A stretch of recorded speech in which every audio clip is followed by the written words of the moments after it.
సదస్సుల్లో నిర్వహించే భాగంలో మంగళపహాడ్ గ్రామంలో మనం ఈరోజు 6వ తారీఖు నాడు మంగళపహాడ్ గ్రామంలో మన రెవెన్యూ సదస్సు నిర్వహిస్తున్నాం.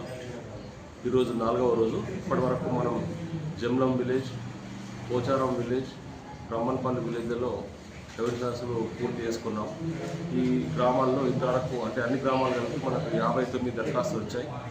ఈ కార్యక్రమాన్ని మన రైతులు చాలా సద్వినియోగం అంటే వాళ్ళకున్న సమస్యల పట్ల పూర్తి అవగాహనతో వచ్చి మా రెవెన్యూ సదస్సులు క్యాంప్కి వచ్చి మా యొక్క సహాయకుల ద్వారా వాళ్ళ పానీని వాళ్ళ రికార్డులని అన్ని తనిఖీ చేసుకొని ఇక్కడ సరైన విధంగా వాళ్ళకి ఏ విధంగా పరిష్కారం లభిస్తుందో అదే రూల్ ప్రకారం అంటే మాకు ఇచ్చిన భూభారతి చట్టం ప్రకారం అందులో రూల్స్ ప్రకారం అది ఏ బాటిల్ కింద వస్తుందో దాన్ని కరెక్ట్గా మెయింటైన్ చేసి వాళ్ళకు కరెక్ట్గా అంటే సరైన పరిష్కార మార్గంలో మేము దరఖాస్తు పూరించి వాళ్ళకి ఇచ్చి దాన్ని మేము మళ్ళీ స్వీకరించి ఆన్లైన్లో అప్లోడ్ చేస్తున్నాం. తదుపరి ఈ రెవెన్యూ సదస్సులు ముగిసిన తర్వాత 20వ తారీఖు తర్వాత దీనికి సంబంధించిన నోటీసులు ఇష్యూ చేయడం కానీ, విచారణ చేయడం కానీ, మళ్ళీ పై అధికారుల నుంచి ఆమోదం పొందడం కానీ ఇట్లాంటి కార్యక్రమాలు ఉంటాయి.